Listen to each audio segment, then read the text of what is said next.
میں بڑے درد سے کہتا ہوں ہمارے گھروں میں سیاست چلتی ہے، بچے میری مٹھی میں رہیں، سسرال والے میری مٹھی میں رہیں، محلے والے میری مٹھی میں رہیں، برادری والے میری کوئی نہیں رہتے میاں یہ مٹھی چھٹی میں، کوئی نہیں رہتے۔ مجھے ایک بزرگ کہنے لگے 5 بچے ہیں ایک بھی نہیں سنتے، تو میں نے کہا بابا جی اتنی مجبوری کیا ہے بچوں کو سنانے کی؟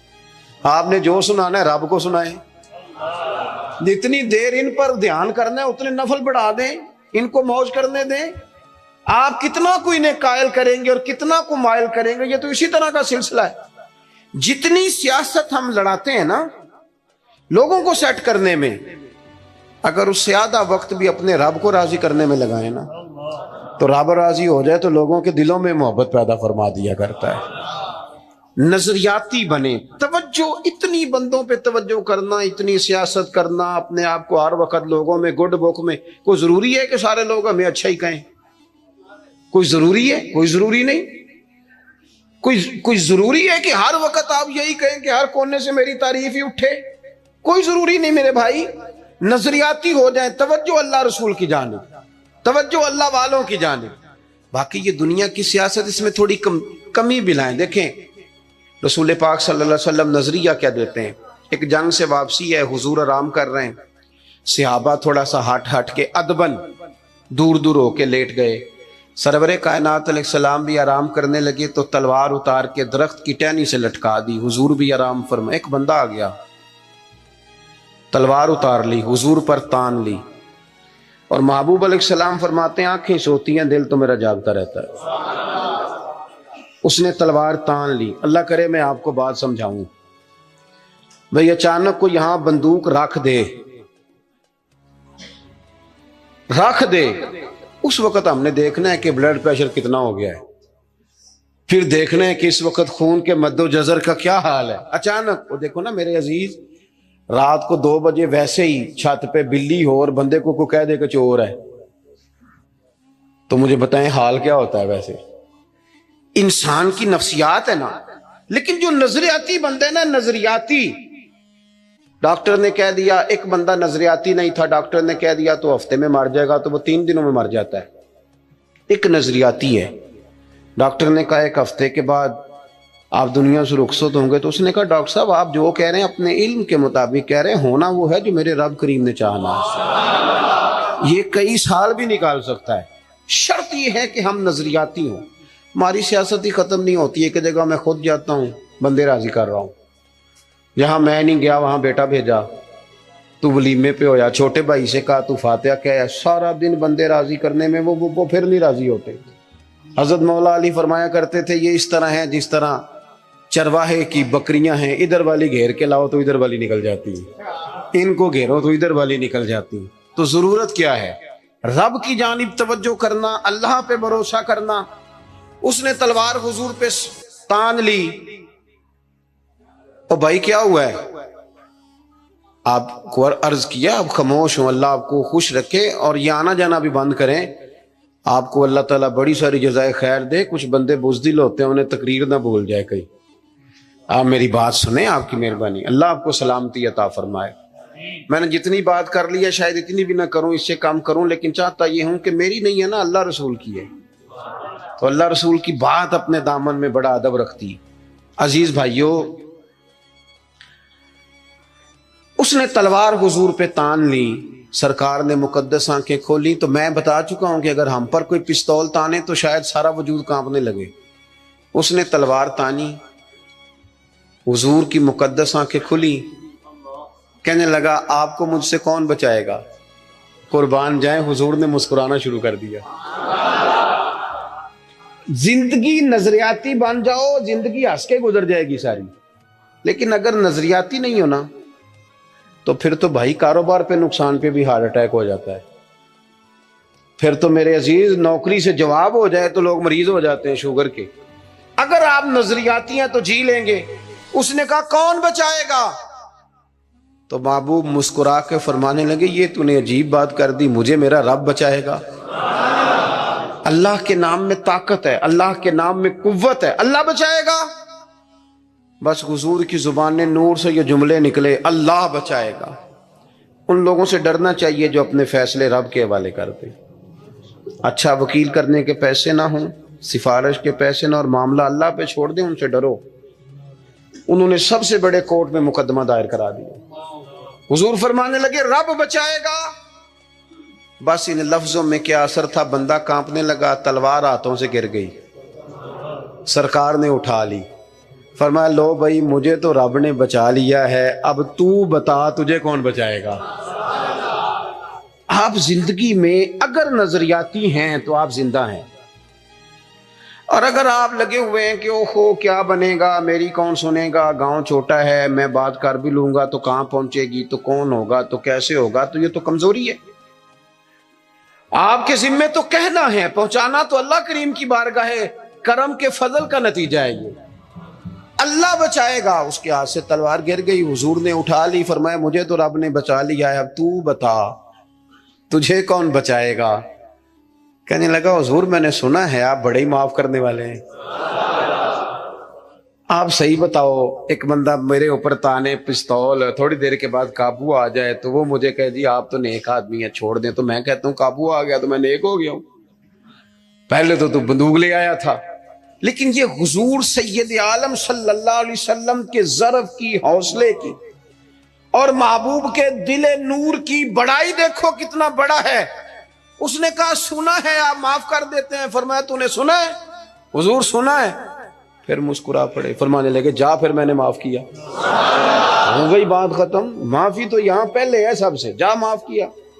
ایک تو اپنی زندگی میں توجہ اللہ پہ کریں، یہ چھوڑ دیں اتنی زیادہ سیاست، اتنا بندوں کے پیچھے بھاگنا، یہ تو تھکا دیں گے، یہ تھکا دیتے ہیں۔ ان کی ایک خواہش پوری کرو تو یہ دوسری۔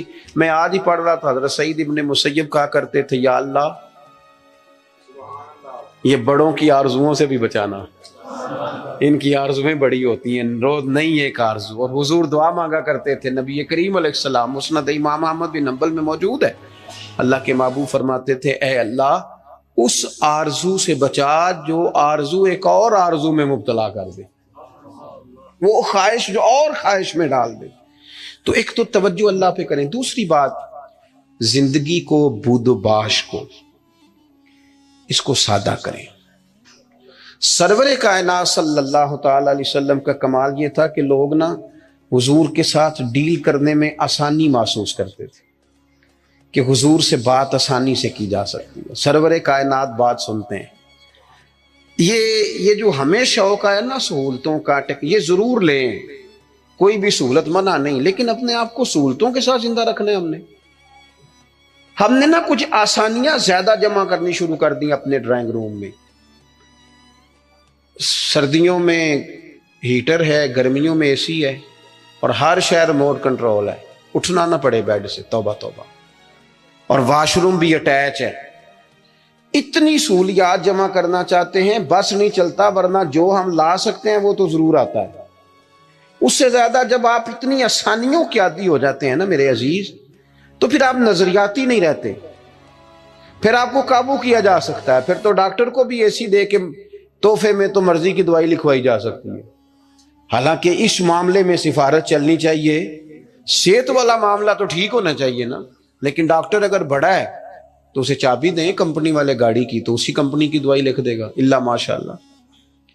جب آپ نظریاتی ہیں، تھوڑے پہ آپ کو گزارا کرنا آتا ہے۔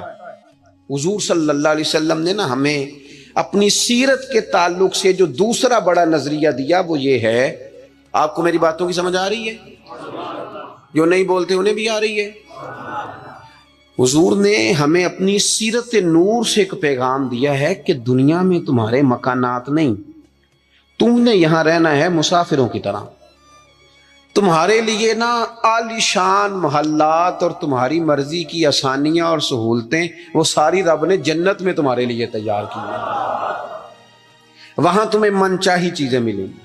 یہاں تم نے مسافروں کی طرح، کن فی الدنیا کانک غریب و عابر سبیل، مسافر کی طرح، راہ گیر کی طرح وقت گزارنا۔ آپ نے کبھی دیکھا ہے کہ بس اسٹاپ پہ جہاں بندے کھڑے ہو کہ بس کا انتظار کرتے ہیں، وہاں کبھی کسی بندے نے جگہ خرید لی ہو کہ یہاں اکثر کھڑے ہونا پڑتا ہے تو چلو جگہ تھوڑی خرید لیتے ہیں؟ خریدتا ہے کیوں؟ اسے پتا ہے کہ بس آئی تو میں نے چلے جانا ہے۔